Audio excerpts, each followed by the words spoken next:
Hello दोस्तों, good morning. कैसे हैं आप सब लोग?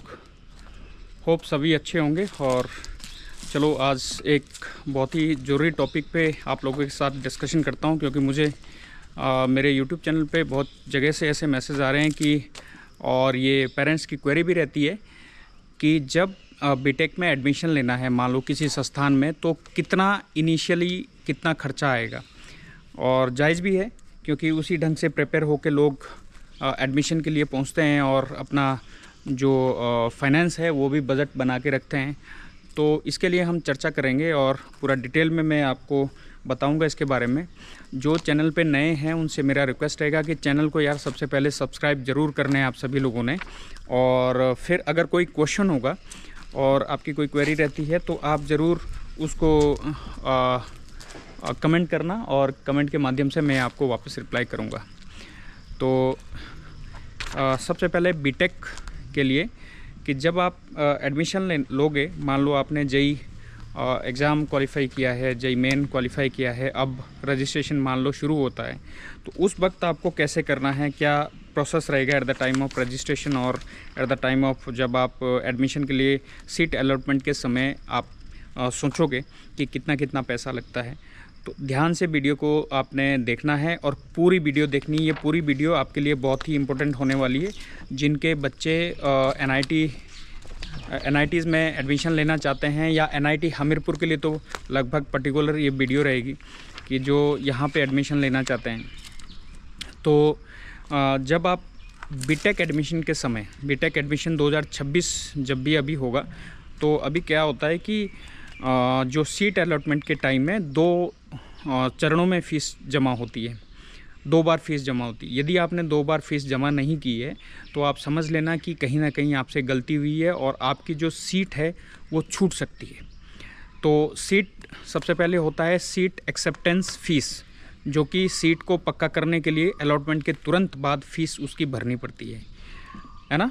जैसे आप सीट कोई पक्की कर लेते हैं और अलॉटमेंट आपको अलॉट हो जाती है, तो उसके बाद आपको ये फ़ीस भरनी होती है। तो ये अलग अलग तरह से ये फ़ीस जमा करनी होती है। और जैसे आप सीट अलॉटमेंट के बाद फ़ीस जमा कर देते हो, फिर आगे प्रोसेस जैसे होता है, उसके बाद होता है पार्शियल एडमिशन फ़ीस। तो ये अक्सर लोग छोड़ देते हैं। और बाद में बहुत सारे, पिछले साल भी बहुत सारे पेरेंट्स की, बहुत सारे बच्चों की मुझे कॉल आई कि सर हमारी एडमिशन हमने तो कर दिया था प्रोसेस, लेकिन अब बोल रहे हैं कि आपकी तो एडमिशन ही नहीं हुई है। ये सबसे ज़्यादा इम्पोर्टेंट है भाई, कि पार्शियल एडमिशन फ़ीस आप लोगों को फिर से देनी है। मैंने बोला कि सीट अलॉटमेंट के टाइम में आपकी 2 बार फ़ीस जमा होनी है। तो सेकंड टाइम में जो पार्शियल एडमिशन फ़ीस होती है वो अगर आपने जमा कर दी है, इसका मतलब अब आप कंफर्म है, अब आप जहां आपने संस्थान लिया है, जहां आपने एडमिशन लिया है, वहां पे आप चले जाएंगे। और जब वहां का रजिस्ट्रेशन की डेट आएगी तो उस वक्त आप वहां पे वहां की एडमिशन, वहां की फ़ीस जमा करने के बाद आपको वो इंस्टीट्यूट अलॉट हो जाएगा। तो अब कितनी है इसके बारे में मैं डिटेल में आपको बताऊँगा।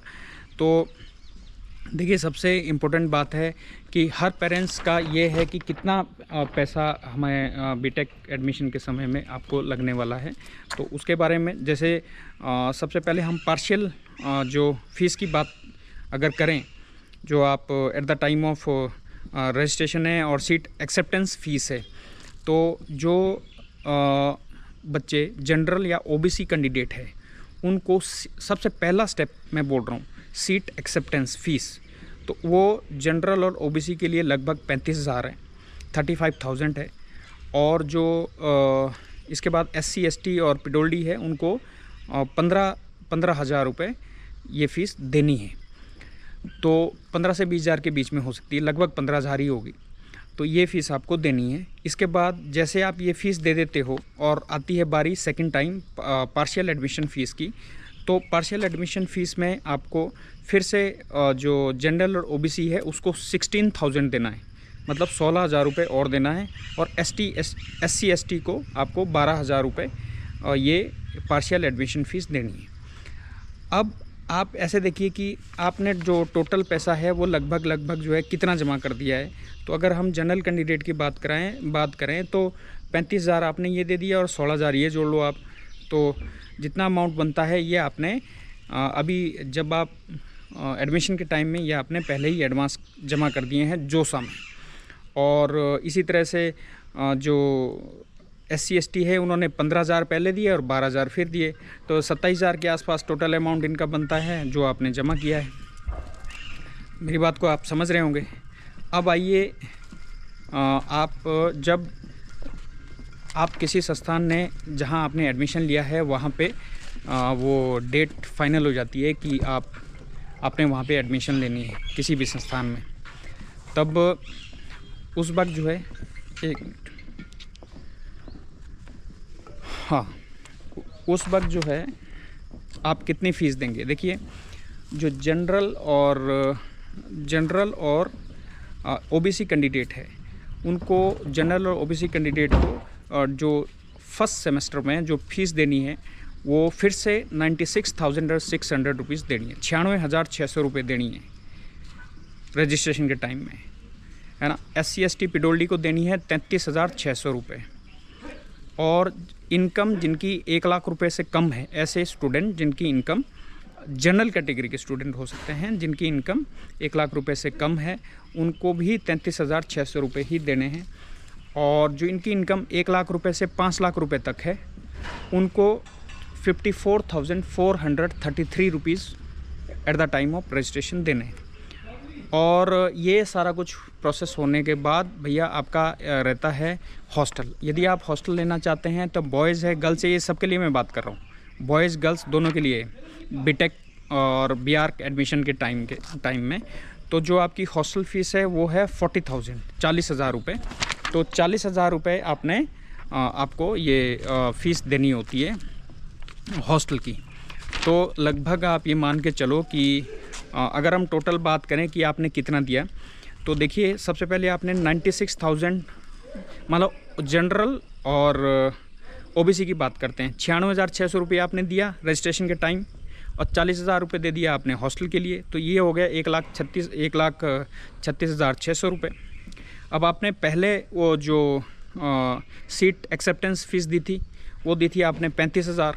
तो इसको अगर प्लस करेंगे 35,000 में तो हो जाएगा 171,600, 1,71,600 रुपये। फिर आपने पार्शियल एडमिशन फ़ीस दे रखा है 16,000 रुपये। तो ये 1,87,600 रुपये जो है जनरल कैटेगरी और OBC कैटेगरी के जो स्टूडेंट हैं उनको टोटल अपने पास लगभग 1,87,600 रुपये का जुगाड़ रखना है एडमिशन के लिए। टोटल 1,87,600। इसके बाद गद्दा चद्दर वो अलग है, मतलब 2 लाख का खर्चा मान के चलो आप। 1,87,600 तो आपको फ़ीसें देनी है। इसके बाद SC/ST OBC जो स्टूडेंट है उनको भी जैसे 33,600 है और 40,000 हॉस्टल का है, तो ये हो गया 73,600 रुपये।